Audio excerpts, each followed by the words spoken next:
grasp that, then even if it's financial, you'll be able to come out of it. I definitely agree with that. Then I think spiritual as well, prayer. Yes, definitely. Because finances are quite a touchy-feely area where, in marriage, most at times, there's the yin-yang going on. And by yin-yang, I mean your characters are not the same. You are here to, as power couples, to complement each other. So you'll find out that one person is the opposite of you, or contrary to what your beliefs are, your partner will believe otherwise. And what makes you powerful is that you're meant to be able to work together, to be on the same plate, or to compromise with each other and still live, your married life very beautifully. So talking about finances, as Marie mentioned, it can really cause a strain in your marriage if both of you are not able to effectively communicate, to understand your spending habits or your income generating habits. Yeah. So you really need to sit down and find out who is spending more, as Marie said, who is also making the effort to bring in more money, it doesn't mean that the one bringing on more money will use it as a tool against the other. Yeah. But discuss how you can bring in multiple streams of income to meet your spending habits.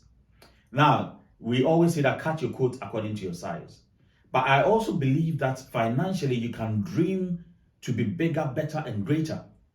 And as you actually dream and you align your vision with your physical, or bring your future into your physical, the money will come because your habits will change and you'll be able to generate more income. Let me break it down a little bit. Assuming I want to drive a BMW. At the moment, I do not have the money. It's just hypothetical. I have to start dreaming about it. I have to start now accepting that I am the owner of a BMW. And then plan with my partner how I'm going to acquire that. Marie can suggest, okay, let's do an extra, let's say, project to bring in an extra source of income. Then with that, we'll be able to buy and feed our vision, or feed our quest for better and greater things. So without having that aspiration, without that dream coming in, without you taking the action to generate more money, you just stay where you are. Your marriage might be stale because everyone desires good things.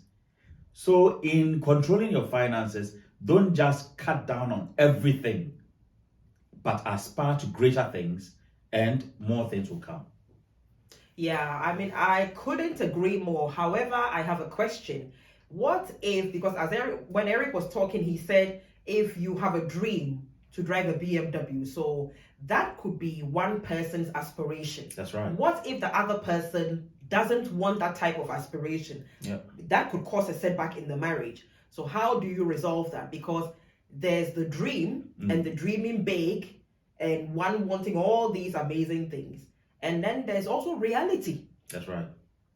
So let me answer that question. Yeah, if I may finish the question. So why not? Yeah. So how do people, or power couples, or any couple for that matter, strike that balance between what is a dream, what's an aspiration, and what is reality in the marriage? The beauty, and if I may answer your question now, the beauty of a power couple is that they are able to support individuals, their dreams. It might not be your dream, but because your partner aspires, you support the person to achieve his dream. Because power couples are able to live as individuals and also together. It is not every aspiration that's meant for the both of you. There are aspirations that are meant for the individuals and also aspirations that are meant for the both of you. But in supporting your partner to become the bigger, better, and greater person, you need to communicate with your partner. And then the beauty of being a power couple is that the other partner is meant to support let's say Marie will support me to achieve my greatest dream. I will support Marie to achieve her greatest dream. And then we'll have common goals for us as couples where we both achieve those. So the reality in the fact is that do not let your personal goals get in the way of your marriage. Yeah. As in, do not let it, we are talking about finances here. Do not let your bigger, greater, and better goals stifle the current financial things. Always make sure that your individual goals are still to some extent tied to your current situation, the reality. Yeah. But still aspire and work towards it. You will get there. Yeah. Yeah. But I think my question was even rather, because I'm thinking, I know our dynamics, but I'm thinking about the viewer. Maybe a couple who are watching us now, who, one has a certain type of aspiration or is headed in a certain direction, and the other partner cannot quite align yet. They are the ones I'm asking this question for. And let me give a typical example. When Bill and Melinda Gates, for example, announced their divorce, everybody was wondering, but these people are a power couple in every sense of the word. Yeah. Even in terms of financially. They were the richest couple, I believe, in the world at the time. So what could have caused their divorce? And I remember Eric and I having this conversation, and I said, I think we both agreed that perhaps it was a disalignment of vision and purpose. Obviously, yeah. You see? So in as much as Eric is saying, you have to support your spouse with their vision, their aspiration. We have to consider the reality. I'm coming from a point where if one cannot align any longer, that could cause a major setback, and that major setback could end up in divorce. How do you prevent that from happening? I totally agree with you. There are certain times that, when you're growing apart and you've worked all that you can do to prevent it from happening, it can still happen. And those are major setbacks that you cannot return from. And it's the reality of life as well. Because I believe that as power couples, what makes you powerful is your ability to understand each other and align with each other. But it gets to a point where in life, people or power couples still have divergent views. Yeah. And it becomes so serious that you'll go apart. And nobody can stop that. Because after doing all you can, if your views are divergent, it is best for the both of you to separate from each other. It doesn't mean you were not the power couple that you were. Exactly. Because otherwise it will be more toxic to continue to live under the same roof. Yeah. So this is what I've got to say with regards to this situation. Yeah. But most at times, power couples are able to talk through things, and that's what makes them the power couples that we're talking about. Exactement. It is the ability to overcome all the challenges that actually makes you the power couple. And I think that's what we said in our video last week. So it's not so much to do with the finances or being celebrities or whatever.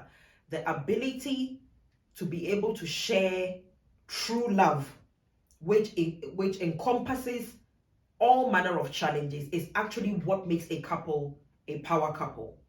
The aspect of children as well, whether you have kids or you don't have kids, could also be a setback, in the sense that there could be a marriage where one person wants kids, the other person doesn't.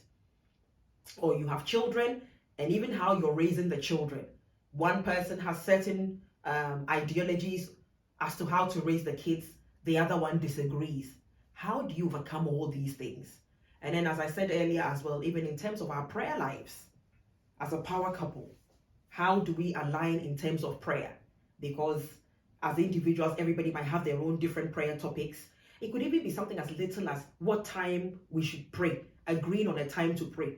Somebody might end up saying, oh, this time doesn't suit me. The other one says, but that's the time that is perfect for me. How do you overcome? It could even be food.